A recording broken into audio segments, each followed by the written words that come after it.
The face of fishing is changing, and so is the climate. In September 2017, Hurricane Maria hit Dominica in full force as a Category 5 hurricane. The entire country was devastated. Dominica's fishing industry was all but wiped out. Just before Maria, I bought my third boat. I left Dominica actually the Sunday before the storm, so it came Monday. I had 3 boats and all got destroyed. It took me up until 8 months or so after Maria before I was able to get another boat so that I could start fishing. It's an issue right now in Dominica to get your boat insured because there's not any of the insurance company that is willing to take the risk of insuring boats. The total estimated value of fishing boats, engines and gear that were damaged, destroyed or lost amounted to 11.3 million EC dollars, or about $4 million US dollars.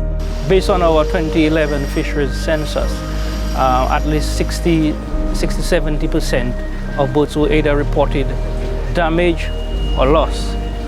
We saw tremendous disruption to livelihoods. Almost 100% of all the boats which were housed or stationed here were completely lost. Further to that, we had the critical infrastructure. And evident as right where we are standing is the Roseau Fisheries Complex. Roseau had produced over 60% of all of the ice production, had almost 90% of all the fish storage capacity. On the top floor you had the offices of the Fisheries Division and the Environmental Coordinating Unit at the second floor, and then you can see exactly what the building looked like. So this is basically the open floor area of the Fisheries Division Department office. Hurricane Maria caused a lot of damage to our infrastructure. As you can see, our office was completely destroyed, but also towards all of our records, physical records that is. Luckily we also keep digital records, but a lot of our physical records, as you can see, were substantially damaged and or in many cases destroyed and cannot be used again. As a result of Hurricane Maria's destruction, we've learned that it's very important to actually store your records digitally, on-site, off-site and online. Therefore, we can be more resilient when another storm hits, so that even if we lose these paper records, we still have backup to go off of. Historically, Fisheries Division in terms of data collection, was mostly centered around production.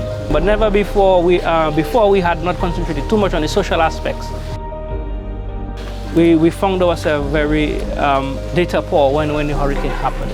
We couldn't advise. We didn't know which fishers were able to do what other jobs. Of course, because as you know, a lot now, much emphasis is given on alternatives. And alternative is one of the main pillars of resilience. So this new information, first and foremost, going to lead into as a policy tool and advice in the event something happens.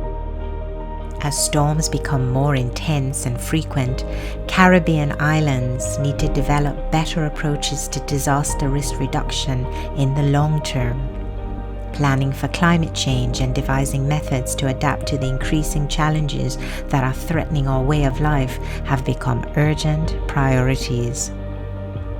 In St. Lucia, stakeholders from government, civil society and the private sector all along the value chain have worked together to devise St. Lucia's National Climate Change Adaptation Policy and have fine-tuned sectoral adaptation plans, one that specifically addresses fisheries. Sectoral adaptation plans or strategies and action plans, SASAPs, have been developed for tourism. That one was developed in 2015, but we've also developed with stakeholders SASAPs for water, agriculture, and fisheries. The government of St. Lucia in June of 2018 approved a sectoral adaptation plan for the fisheries sector.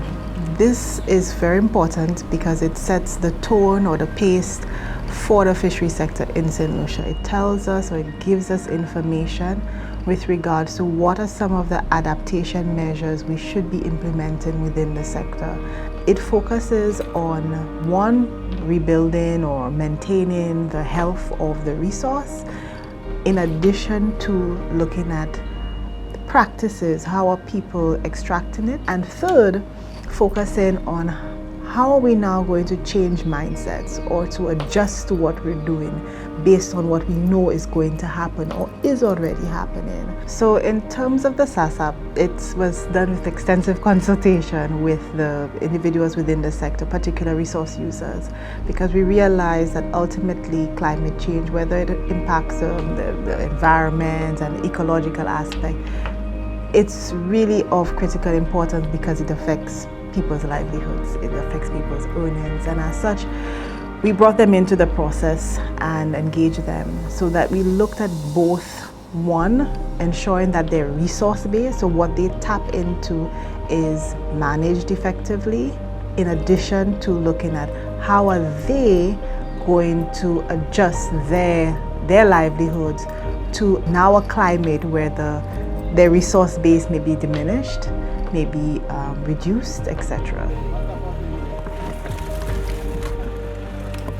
For fisheries in the Caribbean to be truly sustainable, we must adopt an integrated approach to the management of the land and sea.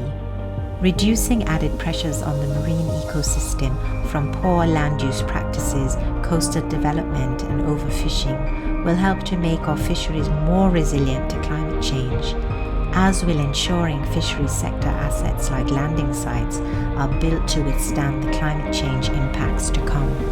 But our biggest effort to date has been with respect to raising the standards at fish landing sites to make them more eco-friendly and more resilient to climate change. For example, right here at the Castries Fishers landing site, we intend to implement a project to be funded under the SASAP program, which will reduce the carbon footprint of fishers and at the same time improve their ability to function and service themselves going to sea and coming back from sea on a daily basis. Climate change is already changing the availability of fish we depend upon, so we must change how we manage our fisheries resources to ensure fish for today and fish for tomorrow.